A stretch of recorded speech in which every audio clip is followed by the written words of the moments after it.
தமிழகத்தில் வேட்புமனுக்கள் மீதான பரிசீலனை நிறைவடைந்தன. மனுக்களை திரும்ப பெற நாளை கடைசி நாள்.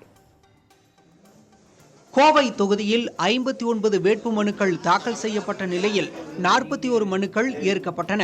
18 வேட்புமனுக்கள் தள்ளுபடி செய்யப்பட்டன. பொள்ளாச்சி தொகுதியில் 29 வேட்புமனுக்கள் தாக்கல் செய்யப்பட்ட நிலையில் இதில் 18 வேட்புமனுக்கள் ஏற்கப்பட்டன. 11 மனுக்கள் தள்ளுபடி செய்யப்பட்டன. திருவண்ணாமலை தொகுதியில் 32 மனுக்கள் தாக்கல் செய்யப்பட்ட நிலையில் அனைத்து மனுக்களும் ஏற்கப்பட்டன. ஆரணி தொகுதியில் 37 பேர் வேட்புமனு தாக்கல் செய்த நிலையில் அனைத்து மனுக்களும் பரிசீலனைக்கு பின் ஏற்கப்பட்டன.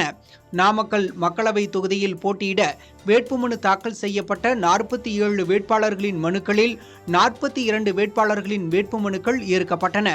திருச்சி தொகுதியில் அதிமுக, மதிமுக, அமமுக, நாம் தமிழர் வேட்பாளர்களின் மனுக்கள் ஏற்கப்பட்டன.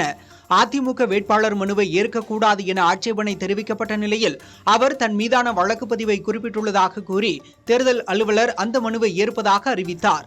மதுரை தொகுதியில் போட்டியிடுவதற்காக வேட்புமனு தாக்கல் செய்த 921 கோடி ரூபாய் சொத்து மதிப்புள்ள சுயேட்சை வேட்பாளர் கன வேளவேந்தனின் வேட்புமனு நிராகரிக்கப்பட்டது. அவரது வேட்புமனுவில் முறையான ஆவணங்கள் இல்லை மற்றும் பூர்த்தி செய்யவில்லை என கூறி வேட்புமனு தள்ளுபடி செய்யப்பட்டது. இதனால் தேர்தல் அலுவலரிடம் சிறிது நேரம் அவர் வாக்குவாதம் செய்த பின் கன வேளவேந்தன் வெளியேறினார்.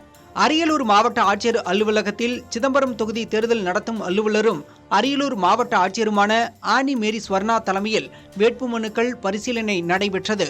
திமுக கூட்டணி வேட்பாளர் தொல் திருமாவளவன், அதிமுக வேட்பாளர் சந்திரகாசன், பாஜக வேட்பாளர் கார்த்தியாயினி, நாம் தமிழர் கட்சி வேட்பாளர் ஜான்சி ராணி ஆகியோரின் மனுக்கள் ஏற்றுக்கொள்ளப்பட்டன. சுயேட்சையாக போட்டியிட அதிமுக முன்னாள் எம்பி சந்திரகாசி தாக்கல் செய்த மனு நிராகரிக்கப்பட்டது.